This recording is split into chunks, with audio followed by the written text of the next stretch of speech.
Welcome to SVG-TV News for Monday, July 24th, 2017.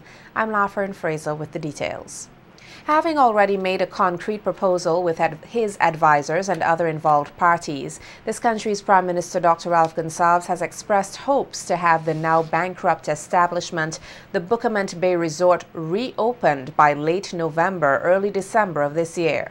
Speaking on Boom FM this morning, Prime Minister Gonsalves added that while it is a process, he will continue to push for the desired dates for the reopening of the five-star resort. A concrete proposal face-to-face with my advisors and the trustee in bankruptcy for Bucament, a specific proposal for Bucament. I want to see if we can get to work on that. It will be a real push, but we are partly a prisoner of the bankruptcy proceedings, the court proceedings themselves. But I'm pushing. While noting that he has been in contact with and has put a formal proposal to an international group of hotels for future partnership, Prime Minister Gonsalves provided an update on work being done with investors for lands at Mount Twin Peters Hope and developers in Canouan. Canadians at Mount Twin Peters Hope, I've been advised that they have finished the process of selecting the architects and conceptual designs. They have to do the detailed designs now. And I'm awaiting word from the developers in Canouan who want to build an 8100 hotel here to assist when they have people staying over now on their way to Canouan for the pilots and so on for the various aircraft, because they want to move their hangar operation here from Canouan to Argyle International. The Prime Minister also used the opportunity to speak on a number of education initiatives being undertaken by his administration in order to give the nation's youth an equal chance at attaining a well-rounded education. We would have spent in excess of $2 billion on education, over $2 billion on education. And there's over 100 students who would be going through the student economically disadvantaged student loan program, plus a lot of scholarships.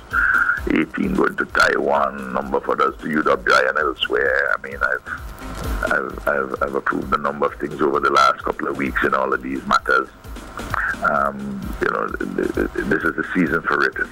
It has become routinized now during as a consequence of the education revolution. Released $1 million, the documentation yesterday, for the school repair program, you know, fixing louvers, a little bit of leak here, some toilets, some pieces of board here, etc. One or two little things for several schools. Prime Minister Gonsalves also highlighted a series of road works to be carried out here, for which he said some $13.5 million have already been allocated. First tranche being $6 million EC, out of which, and there's a program already for that which is being undergone. And it will accelerate this week. You know, five among the worst roads in each constituency to get some attention. Bagsa is making a list for the other $7.5 million to follow up. That's before we get the big money out of the Kuwaiti fund, which is $30-something million. That has moved a little slower than I had anticipated through bureaucratic hoops now, here and especially over there. I've asked the Ministry of Finance officials and the Ministry of Works, I asked them at Cabinet to put together a program for the road cleaning before we go back out to school now. A new 20,000 EC dollar a week trade agreement has been signed to export produce from St. Vincent and the Grenadines to Trinidad and Tobago as part of the growing OECS Agri-Export Initiative. This country's Minister of Agriculture, Saboto Caesar, has been working with the OECS Commission, counterparts, manufacturers, traders, and the Bureau of Standards to help drive down the food import bill in the Eastern Caribbean through the initiative, which has opened up new trading routes and promotes promotes food production, self-sufficiency.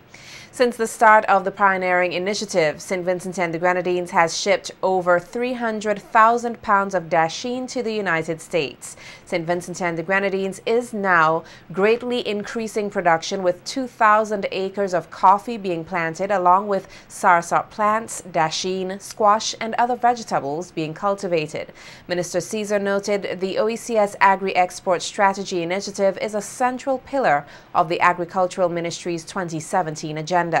Agriculture ministers of the OECS member states will meet here tomorrow, July 25th, 2017, for further talks on strengthening the regional agricultural agenda, with food security and the Agriculture Export Initiative being key points of discussion. The second meeting of the regional project team for the development of the CARICOM Energy Efficiency Building Code got underway here earlier today, Monday, July 24th, at the Foreign Affairs Conference Room. We hear more in this report from Nikita Tony. There's a collective will between CARICOM countries as they combat the negative effects of climate change through the promotion of energy-efficient initiatives. The second meeting of the regional project team for the development of the CARICOM Energy Efficiency Building Code opened here earlier today, Monday, July 24th. Noting that the sub-region has long recognized the significance of energy conservation and efficiency in the combating of climate change, Permanent Secretary in the Ministry of Foreign Affairs, Sandy Peters-Phillips, expressed the government's elation in being a part of the initiative. The government of St. Vincent and the Grenadines is pleased to support this initiative because of the advantages to be derived from its implementation, and these include the reduction of cost of energy, a decrease in the carbon footprint, improvement in energy efficiency, among others. And these factors will no doubt improve the standard of living of our people. Director of the SVG Bureau of Standards, SVG-BS, Ezra Ledger, deemed the initiative, which he noted stands in line with the mandate of his organization, to be very timely and of utmost importance. Prepare and promote standards relating to goods, services, processes and practices, whether produced and/or used in SVG, to ensure industrial efficiency and to assist in industrial development, as well as to promote public and industrial welfare, health, safety, and to safeguard against negative effect to the environment. I wish the facilitators and participants a very successful activity as we all work together to create and maintain an internationally accepted standard and quality infrastructure in our region, and thereby contribute to the improvement of the quality of life for our people. Highlighting that the sub-region in the coming months will get confirmation about the enhancement of support towards energy developments from the German government, Program Leader of the GIZ Renewable Energy and Energy Efficiency Technical Assistance, RITA, Glenn Morris, stated that the work being done over the 2-day period is of global relevance. This is also another outcome of this process, not just delivering a document, which in itself is useful and important, and sets a tone, incidentally, which international development partners look at. When, just as an aside, it's really important that international development partners see that the region is taking responsibility, taking processes forward, delivering on those things, and it makes it much easier for the development partners to continue with the support that is already there. CEO of the CARICOM Regional Organization for Standards and Quality, CrossQ, Derek Omar, pointed out that since the inception of the regional team in March of this year, significant work has been completed. Produce almost a draft Caribbean application document for an international code. And then over the next 6 months, we should be able to get national comments and dispose of that. So within basically almost a year of launch of this regional project team, we could actually have a regional energy efficiency building code. Normally, these regional standards could take up to 2 and 3 years. Delivering the keynote address, Program Manager for Energy at the CARICOM Secretariat, Dr. Devon Gardner, made mention of work being done through his organization, which he said gives the assurance that the Energy Efficient Building Code will become a part of a single anatomy towards a cohesive good. Create the necessary requirements for a functioning and effective energy efficiency market. But the market must be ring-fenced and protected against substandard products and substandard performances. The issue of the Energy Efficiency Building Code will solve a significant part of the substandard performances. Because if there is one thing that is substandard in energy performance across the region in terms of trend, it is buildings. Buildings perform poorly when it comes to energy use. The success of the two-day event will see the CARICOM sub-region moving towards economic transformation, as well as the provision of energy independence and security and the reduction of negative environmental effects. Nikita Tony reporting for SVG-TV News. With an announcement by the U.S. government on Monday, the 17th of July, to place an economic sanction on Venezuela, the local embassy here is calling on Vincentians to express their solidarity with the government and people of Venezuela. In an open letter to the Vincentian public with the heading, "Venezuela Under Attack, Trump Threatens the Homeland of Bolivar," the document said Vincentians must understand the magnitude of the brutal threat contained in the communique. In an interview with SVG-TV News on the matter, Ambassador Yuri Pimentel said regardless of the threat, his government will follow through with the July 30th elections in the National Assembly, which he said is in accordance to articles in their constitution. Ambassador Pimentel described the Trump administration's warning that they will face sanctions if they follow through with the elections as hypocritical, since according to the ambassador, the electoral process is a means of ensuring that Venezuela maintains democracy. With sanctions, because on next July 30 we are going to have a voting process. So we are going to have an election to elect what we call a constituent assembly. And this is established in our constitution and in our law. So basically they are saying, we don't want you to vote. We don't want you to go ahead with free and democratic elections.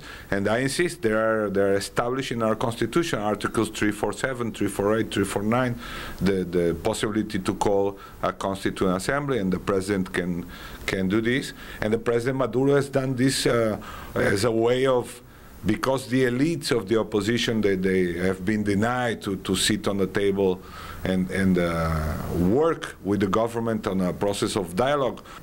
Ambassador, how do you think this will impact the people of Venezuela particularly? Of course, it's not easy. Other countries of the world have, we have a very close example in Cuba, 50 years with a blockade and sanctions against Cuba. Recently with President Obama and President Raúl Castro, they were trying to change this, because even the United States understood this was criminal and they couldn't stand it. This is why it's important for us to denounce this, because this is not a game. This is the biggest country, the most powerful country, economically and military country in the world, the United States, and the behavior of the Mr. Trump's administration, what they did with how they changed the relation with Cuba, what they are doing in the Middle East, what they are doing supporting some other parts of Latin America. This shows a pattern, you know, of aggression, of what normally they call the hawks. The hawks are in power in the... Ambassador Pimentel said that threat of sanctions is nothing more than a move by imperialists to control the rich resources of Venezuela. He said the concerns the Trump administration has expressed for Venezuela is nothing sincere. He is, however, hoping that CARICOM, which is to meet with Venezuelan leaders soon, will make some stride at quelling the unrest in the country. This is really an hypocrisy. They are not worried about democracy. They are worried about the wealth of the countries. You understand? And what are they trying to get again? The control on the wealth of Venezuela, the oil, the natural gas, and the gold, and the other wealth you had. They were used to control this in the past, before the Bolivarian Revolution. But since President Chavez came to power, and also with President Maduro, we are in control of our country. We are not anymore the subjects of the United States. We don't bend to the desires of the government of the United States. The CARICOM and President Maduro and our Foreign Affairs Minister Samuel Moncada, they received very well this offer of CARICOM to participate in the dialogue process, and I think in the next few days something is going to happen about it. I hope this time would be successful, because, and this is important for the Vincentian people to know, this is not the first time. President Maduro has been calling for a dialogue since he was elected in 2013. The Venezuelan ambassador said if he could be heard by President Trump himself, he would advise him to keep the promise he made during the election campaign to refrain from being a police to nations of the world. Ambassador Pimentel, if you were to be able to tell President Trump something that you would like to speak on behalf of the Venezuelan people, what would it be?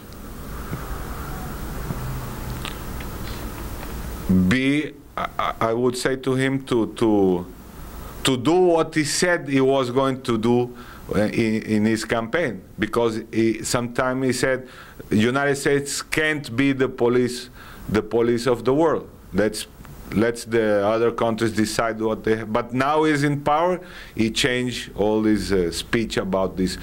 Respect the other. You must be respectful of the other countries and the self-determination of the other countries. We don't interfere in the United States problems. And look that they have lots of problems.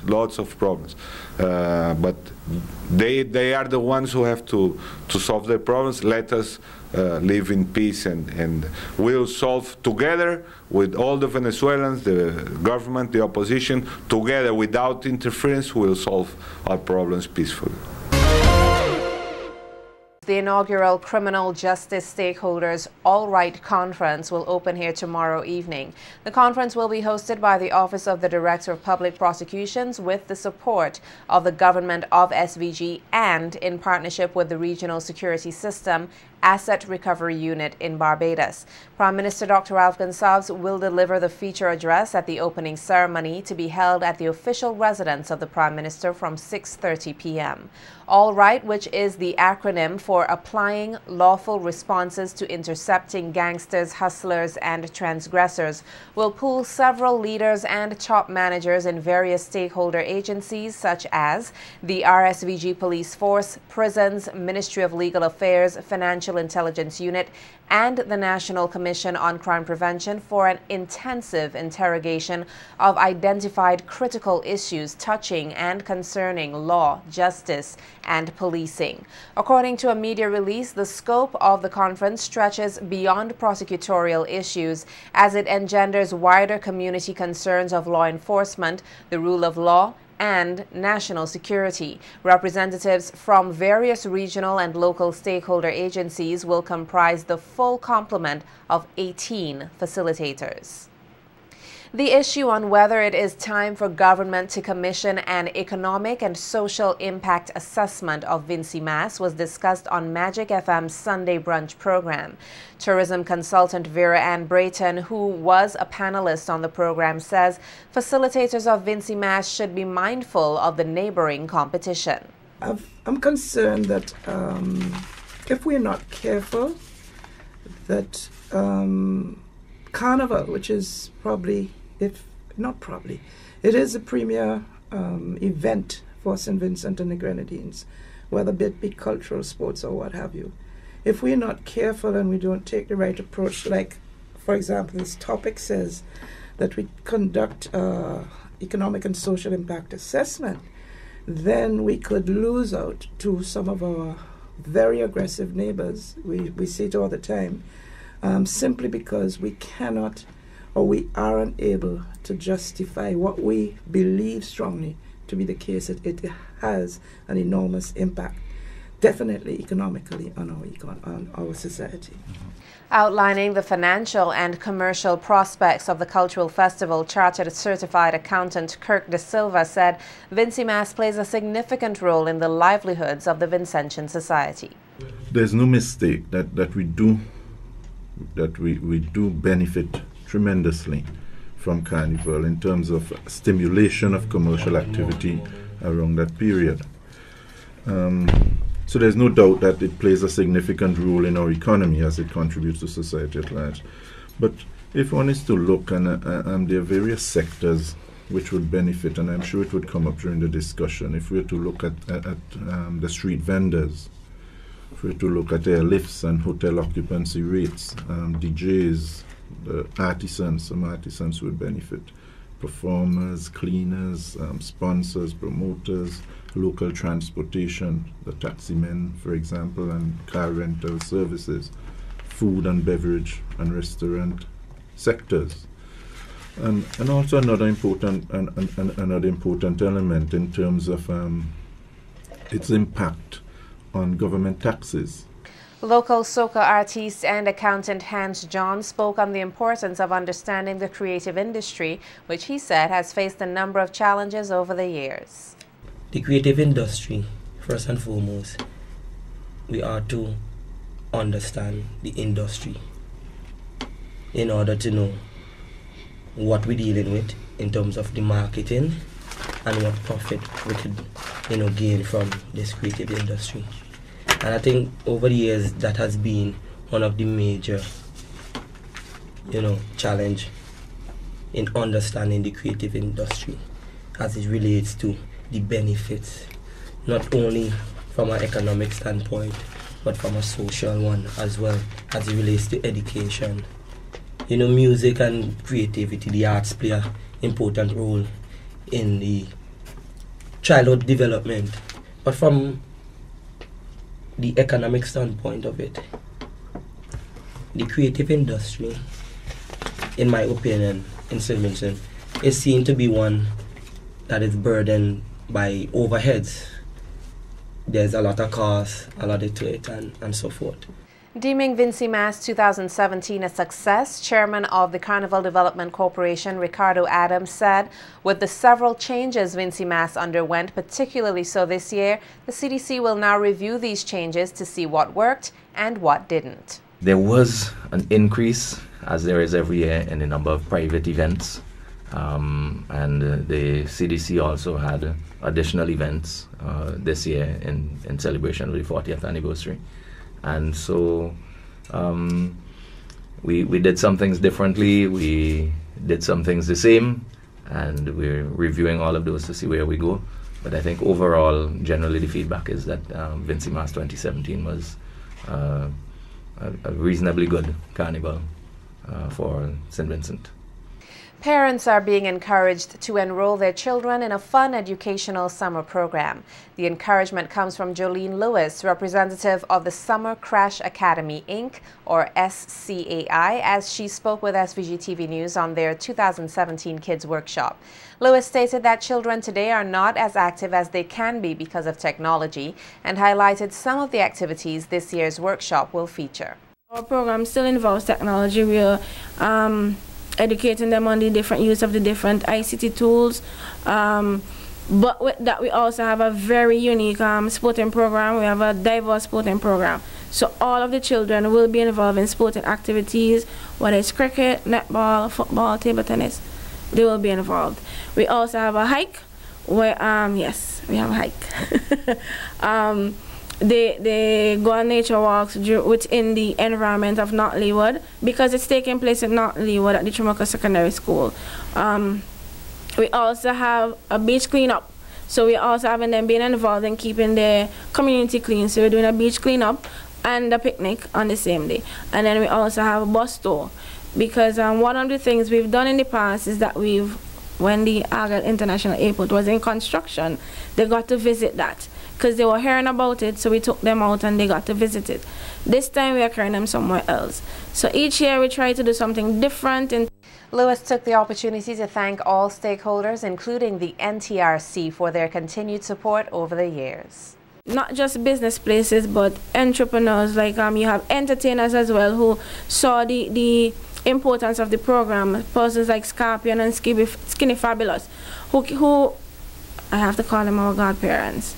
Right? They take time out, they come, they educate, they talk about the kids, talk to the kids, talk about their experience, and they also encourage them to, take their education seriously, because if they themselves hadn't taken their education seriously, they will not be where they are today. So they do that. We have Subway and the Hookup who have really stuck with us. And when we just started, business places like Nightingale and Pennywise, those managers saw the importance of the program and they assisted us in ensuring that we are here today to do an 8 program. So we really wish to tell those persons thanks and persons who are not our godparents, it's not too late. We may be old, but you can become godfathers at this point in time. While encouraging parents to enroll their children in this year's program, Lewis gave the assurance that they will be safe and well taken care of. This year is going to be one big great adventure at Sky, so bring your kids out. They are going to have fun and they are going to be learning at the same time. And they are going to be in safe hands. We provide them with lunch, snacks will be made available. All you need to do is get them to us. We will ensure that they are placed in a van to get back to you safely. If persons wish to contact us, they can call 527-7070 or 492-3051. Or email Sky at summercrash_academy@hotmail.com. The police here are carrying out investigations surrounding the death of Dolores Campbell, 66 years old, of Green Hill. Reports are that the partly decomposed body of the deceased was discovered at her home on Friday. A post-mortem examination is expected to be performed on the body to ascertain the cause of death. Also, an investigation is being carried out into the attempted murder of Mark Denny, 54 years old, a laborer of Rose Place who was shot in his face at Great House, Lomans Hill on Friday.